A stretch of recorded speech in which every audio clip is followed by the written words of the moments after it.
Kalau misalnya US jadi nyerang Iran, pasti yang terdampak nomor satu oil. Karena Iran itu di Selat Hormuznya itu dia penyuplai minyak tuh kapal tanker tuh ke Eropa. Gitu loh. Jadi kalau nggak salah itu bisa 20-30% suplai minyak tuh dari Selat Hormuz itu. Nah, kalau Selat Hormuz ini di blokade, ya akhirnya suplainya berkurang, ya harga minyak meledak. Karena 30% pasukan minyak itu dari Selat Hormuz. Kedua mungkin emas, gue lihat ya, orang luar negeri misalnya dia lagi wait and see nih, tapi nggak suka belinya kripto, akhirnya taruh di mana?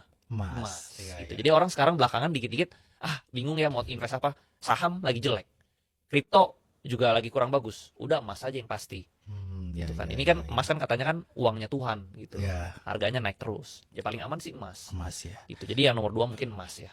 Jika Iran memblokir Selat Hormuz, dampaknya akan terasa ke seluruh dunia. Dan negara mana yang paling terdampak? Pertama, kita perlu memahami apa itu Selat Hormuz. Ini adalah jalur laut sempit sepanjang sekitar 33 km yang terletak di antara Iran, Oman, dan Uni Emirat Arab.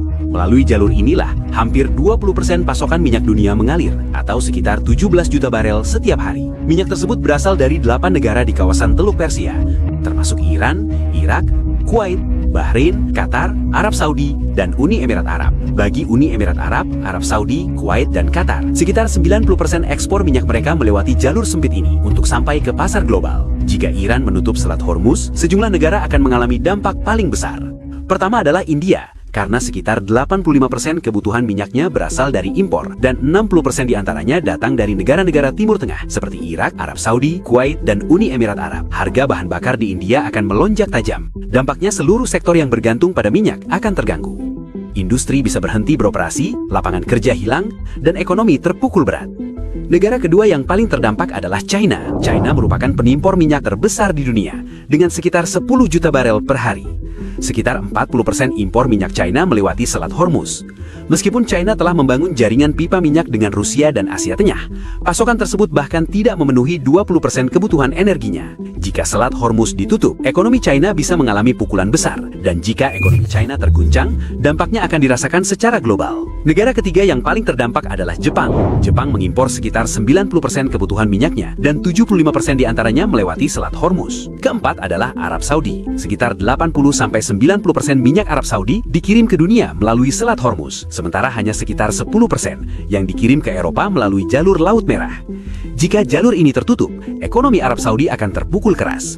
Bayangkan sebuah negara tiba-tiba kehilangan 80-90% pendapatannya. Apa yang akan terjadi? Situasi serupa bisa dialami Arab Saudi. Bahkan ada kemungkinan Arab Saudi mengerahkan militernya untuk membuka kembali jalur tersebut, yang justru bisa memperburuk situasi. Kelima adalah Pakistan, yang sekitar 90% pasokan minyaknya melewati Selat Hormuz. Minyak ini memenuhi sekitar 27% kebutuhan energi negara tersebut. Jika jalur ini ditutup, harga-harga di Pakistan bisa melonjak tajam. Namun ada sisi menarik, Pakistan berbatasan langsung dengan Iran, dan beberapa laporan pemerintah menyebutkan bahwa sekitar 35% solar Pakistan berasal secara tidak resmi dari Iran. Jika Selat Hormuz ditutup, Pakistan mungkin akan beralih ke Iran untuk mendapatkan pasokan minyak, baik secara diam-diam maupun melalui kesepakatan resmi. Berikutnya adalah Uni Emirat Arab, karena sekitar 72% ekspor minyaknya bergantung pada Selat Hormuz. Negara ini memiliki jalur alternatif, yaitu pipa Habsan Fujairah, yang memungkinkan mereka mengekspor hingga 60% minyak tanpa melewati selat tersebut. Namun bagi ekonomi besar seperti Uni Emirat Arab, kehilangan sisa 40% tetap akan menjadi pukulan serius.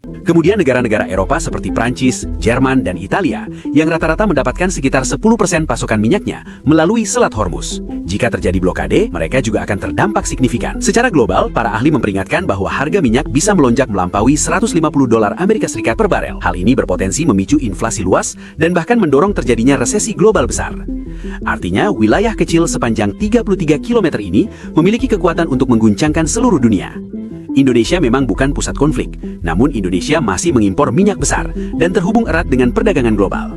Jika mitra dagang utama di Asia terguncang, ekspor Indonesia terdampak, rupiah bisa tertekan, biaya hidup masyarakat meningkat. Ini bukan untuk menimbulkan panik, tetapi peringatan agar lebih waspada. Kelola keuangan dengan bijak, kurangi pengeluaran tidak prioritas, perkuat dana darurat. Dunia saling terhubung, gejolak di satu kawasan dapat berdampak cepat ke kawasan lain. Kesiapan dan kewaspadaan menjadi kunci agar Indonesia tetap tangguh menghadapi dampak konflik global.